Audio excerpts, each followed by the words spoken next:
दुनिया कोमल की निगाहों के साथ दुनिया इसे इस अकाल्पनिक अविस्मरणीय और अद्भुत घटना को देख करके भौचक थी, लेकिन सनातन धर्म के अनुयायी उत्साह और उमंग के साथ तब भी थे जब प्रयागराज की धरती से एकता का संदेश गूंज रहा था, और उसी एकता के संदेश को लेकर के होली जैसे पावन पर्व को हमें आगे लेकर के चलना है। जो लोग हमें मानते थे कि हम विभाजित हैं जाति के नाम पर, छुआछूत और अस्पृश्यता के नाम पर, उन लोगों से पूछना चाहिए कि भगवान ने तुम्हें दृष्टि दी है, जाओ तुम हमें बदनाम करते थे, हमारे सनातन धर्म को बदनाम करते थे, तुम्हें देखना है तो प्रयागराज के संगम में आकर के देखो कौन जातिवाद थी, कौन वहां तो राष्ट्राध्यक्ष हो या एक सामान्य गांव का निवासी, वहां पर कोई बड़ा सा बड़ा धर्माचार्य रहा हो या गांव में निवास करने वाला एक सामान्य योगी सन्यासी, इन सब ने एक ही संगम में जाकर के मां गंगा की कृतज्ञता ज्ञापित करते हुए आस्था की पावन डुबकी लगाई है। कौन लोग हैं जो बांटने का काम कर रहे हैं? ये वही लोग हैं जिन्होंने अयोध्या में राम मंदिर का विरोध किया था। ये वही लोग हैं जो गौ तस्करी में लिप्त थे और गौ हत्यारों को प्रश्रय देकर के उन्हें सत्ता में भागीदारी बनाते थे। ये वही लोग हैं जो बोलते हैं कि भारत कभी विकसित भारत नहीं हो सकता। बहनों और भाइयों, इन लोगों की मंशा देश के प्रति, सनातन धर्म के प्रति जग जारी रहे, और इसीलिए मैं आप सबसे कहने के लिए आज आया हूं कि पर्वों की परंपरा को आगे बढ़ाना, और मर्यादा पुरुषोत्तम भगवान श्री राम ने तो हमें मर्यादा का ही पाठ पढ़ाया है, मर्यादा के पद पढ़ाया है।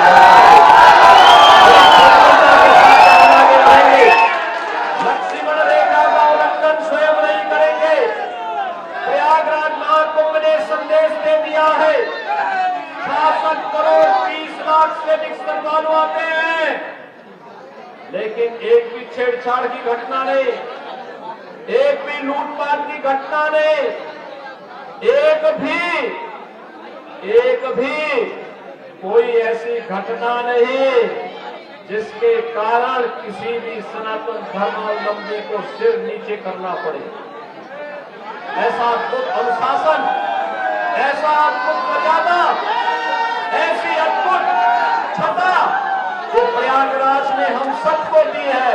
और आज इस अवसर पर जब होली जैसे इस पावन रंग भरे उत्साह और उमंग की होली के साथ जुड़ने का अवसर आज हमें प्राप्त हो रहा है, लगभग 100 वर्षों की इस परंपरा को एक और दुनिया के सबसे बड़े सांस्कृतिक संगठन राष्ट्रीय स्वयंसेवक संघ की शताब्दी महोत्सव का यह वर्ष है, और दूसरी ओर इस होलिका उत्सव समिति के भी कुछ ही वर्षों में शताब्दी महोत्सव का आयोजन होगा। जिस मर्यादा के साथ, जिस पवित्र भाव के साथ ये कार्यक्रम आगे बढ़े हैं, समाज को जोड़ने का होलिका उत्सव समिति का आयोजन भी उसी समाज को जोड़ने का एक सशक्त माध्यम बने। हम परस्पर गले मिलेंगे, बैर भाव को विस्मृत करेंगे, विकृतियों को तिलांजलि देंगे। आपने होलिका दहन का कार्यक्रम करके साबित किया है, हजारों वर्षों की इस परंपरा के साथ जुड़ करके, कि अगर हमारा कोई किन्हीं कारणों से कोई अहंकार आ गया, कोई छल और चपू का भाव हमारे मन में आ गया, हम उसे तिलांजलि दे करके पूरी तरह उसको भस्म करने का काम करेंगे, जैसे होलिका दहन के कार्यक्रम के माध्यम से किया गया। बहनों और भाइयों, याद रखना, सनातन धर्म का एक उद्घोष है, और उद्घोष है यतो धर्मस्ततो जय। जहाँ धर्म होगा वहीं विजय होगी, जहाँ धर्म होगा वहीं सत्य होगा, जहाँ सत्य होगा वहीं विजय होगी। और विजय के तक के लिए साधना करनी पड़ती है। विजय के तक पर आगे बढ़ने के लिए व्यक्ति को परिश्रम करना पड़ता है। साधना जितनी कठिन होती है, सिद्धि उतनी ही बड़ी होती है। और उतनी बड़ी सिद्धि के लिए हमें आगे बढ़ना है। प्रधानमंत्री मोदी जी ने देशवासियों के सामने विकसित भारत का एक संकल्प दिया है। विकसित भारत तभी विकसित हो सकता है, हमारा भारत तभी विकसित हो सकता है जब वो एक होगा तो श्रेष्ठ होगा, श्रेष्ठ होगा तो दुनिया की कोई ताकत उसे विकसित बनने से रोक नहीं सकती है। पूरा प्रयास, हमारी पूरी साधना राष्ट्र माता के चरणों में समर्पित होनी चाहिए। इससे बढ़कर के संकल्प हमारे लिए दूसरा नहीं हो सकता है। और राष्ट्र माता के प्रति समर्पण का ये भाव ही हमें आज भगवान नरसिंह की आरती और उनकी भव्य शोभा यात्रा के साथ जोड़ने का एक अवसर भी प्रदान करता है। याद करिए कितनी बड़ी परंपरा है। हजारों वर्षों पहले जब दुनिया अंधकार में जीती थी, तब भारत के अंदर सत्य की स्थापना के लिए भगवान का जो तीसरा अवतार होता है, वो अवतार होता है नरसिंह का। नरसिंह अवतार उन लोगों के लिए चेतावनी है जो मान करके चलते हैं कि हम जो चाहेंगे वो कर लेंगे। ये कभी नहीं हो सकता है।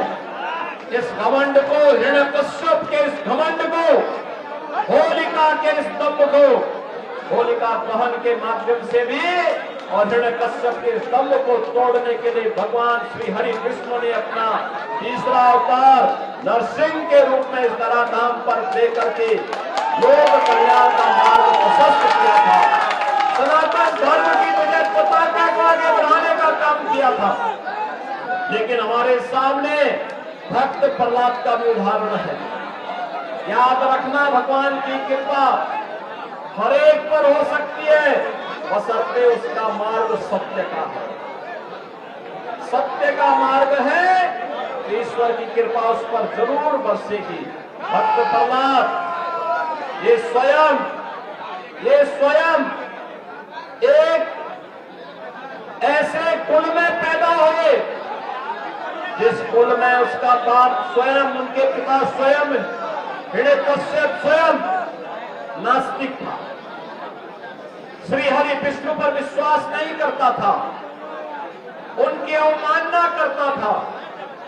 लेकिन प्रहलाद ने ठीक इतर अब से अलग हट करके, उससे अलग हट करके भगवान की भक्ति को माना। यानी भगवान की भक्ति का मतलब राष्ट्र भक्ति का मार्ग प्रशस्त किया और राष्ट्र भक्ति के माध्यम से अपना जन्म और जीवन धन्य करके आने वाले समय की आने वाली पीढ़ी के लिए प्रेरणा बन गई।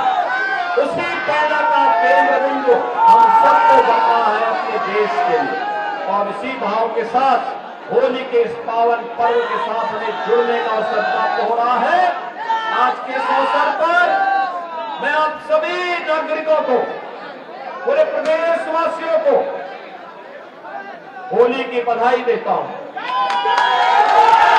होली के साथ जोड़ने का आह्वान भी करता हूं।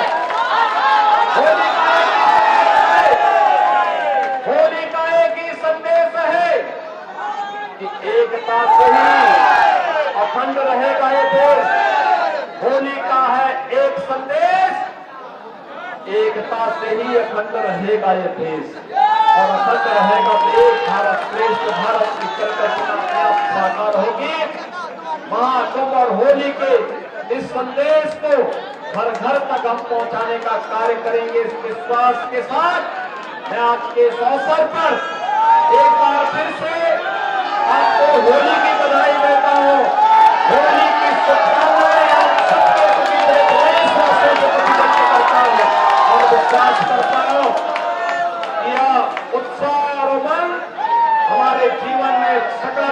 लगातार बढ़ा करके अपनी मातृभूमि के प्रति श्रद्धा और समर्पण के साथ जुड़ने का कार्य करेंगे।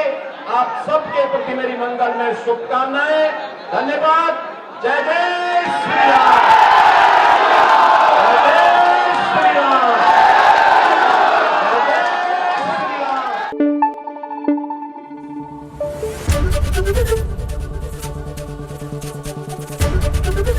एबीपी न्यूज आपको रखे आगे।